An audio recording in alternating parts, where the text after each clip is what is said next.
অন্তর্বর্তী সরকারের সাবেক প্রধান উপদেষ্টা ড মোহাম্মদ ইউনূস, সংসদ সদস্য হাসনাত আব্দুল্লাহ ও নাহিদ ইসলাম সহ এবার ২৭ জনের বিরুদ্ধে মামলার আবেদন করা হয়েছে। ঢাকার সিএমএম আদালতে এই মামলার আবেদন করেছেন তামান্না চৌধুরী প্রিয়াঙ্কা নামের এক নারী। একই সঙ্গে ওই আবেদনে অজ্ঞাতনামা আরও কয়েক হাজার ব্যক্তিকে আসামি করার কথা বলা হয়েছে। কিন্তু কি আছে এই মামলার আবেদনে, আর আদালতই বা কি বললেন? রাজধানীর ধানমন্ডি ৩২ নম্বরে বঙ্গবন্ধু শেখ মুজিবুর রহমানের স্মৃতি বিজড়িত বাসভবনে হামলা, ভাঙচুর, অগ্নিসংযোগ এবং ভবনটি গুড়িয়ে দেওয়ার অভিযোগে ড মোহাম্মদ ইউনূস ও সংসদ সদস্য হাসনাত আব্দুল্লাহ সহ ২৭ জনের বিরুদ্ধে মামলার আবেদন করা হয়েছে। একই সঙ্গে অজ্ঞাত পরিচয় আরও ৩ থেকে ৫ হাজার ব্যক্তিকেও অভিযুক্ত করা হয়েছে। বৃহস্পতিবার বেলা ১১টার দিকে ঢাকা মেট্রোপলিটন ম্যাজিস্ট্রেট মোহাম্মদ জুয়েল রানার আদালতে মামলার আবেদন করেন তামান্না চৌধুরী প্রিয়াঙ্কা নামের এক নারী। তবে আদালত মামলার আবেদনটি খারিজ করে দিয়েছেন।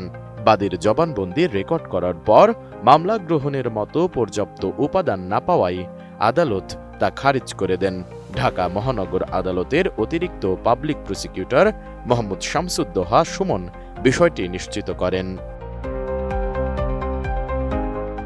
নতুন বাংলাদেশ গড়তে এলো জুলফিকার স্টিল। জুলফিকার স্টিল মামলার আবেদনে উল্লেখ করা হয়েছিল ২০২৫ সালের ৫ আগস্ট কয়েকজন আসামির প্রত্যক্ষ বা পরোক্ষ মদদ, উস্কানি ও সহযোগিতায় বিপুল সংখ্যক ব্যক্তি বেআইনিভাবে ধানমন্ডি ৩২ নম্বরের ঐতিহাসিক ভবনে হামলা চালান। এ সময় তারা ভাঙচুর ও অগ্নিসংযোগের পাশাপাশি সেখানে থাকা বিভিন্ন ঐতিহাসিক নিদর্শন, দলিল, বই পুস্তক ও মূল্যবান সামগ্রীর ক্ষতি এবং লুটপাট করেন বলে অভিযোগে উল্লেখ করা হয়।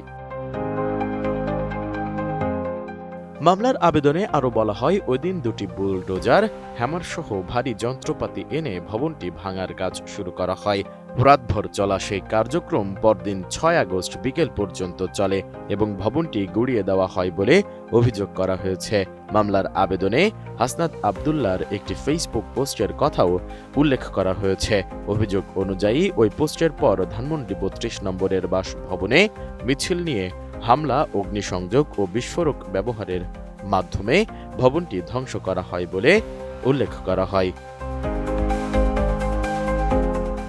আবেদনে বিগত অন্তর্বর্তী সরকারের সাবেক প্রধান উপদেষ্টা ড মোহাম্মদ ইউনূস ও হাসনাত আব্দুল্লাহ ছাড়াও আসামি করার আবেদন জানানো হয় সাবেক আইন উপদেষ্টা ড আসিফ নজরুল, পরিবেশ উপদেষ্টা রিজওয়ানা হাসান, সাবেক সংস্কৃতি উপদেষ্টা মোস্তফা সরোয়ার ফারুকী, সাবেক প্রেস সচিব শফিকুল আলম, সাবেক স্বরাষ্ট্র উপদেষ্টা অবসরপ্রাপ্ত লেফটেন্যান্ট জেনারেল জাহাঙ্গীর আলম চৌধুরী সহ বর্তমান সংসদ সদস্য নাহিদ ইসলাম, সাবেক তথ্য উপদেষ্টা মাহফুজ আলম, সাবেক যুব, ক্রীড়া ও স্থানীয় সরকার উপদেষ্টা আসিফ মাহমুদ সজীব ভুইয়া।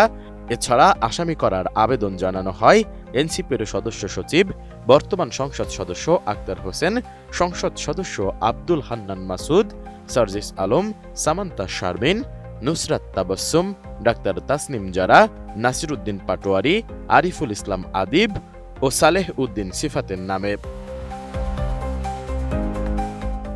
অন্য অভিযুক্তদের মধ্যে ছিলেন পিনাকি ভট্টাচার্য, ইলিয়াস হোসেন, কনক সারোয়ার, তাহরিম জান্নাত সুরভি সহ আরও কয়েকজন ব্যক্তি।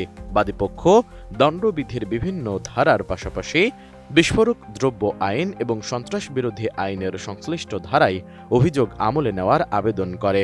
একই সঙ্গে অভিযুক্তদের বিরুদ্ধে গ্রেপ্তারি পরোয়ানা জারির আবেদনও করা হয়। তবে আদালত মামলাটি খারিজ করে দিয়েছেন।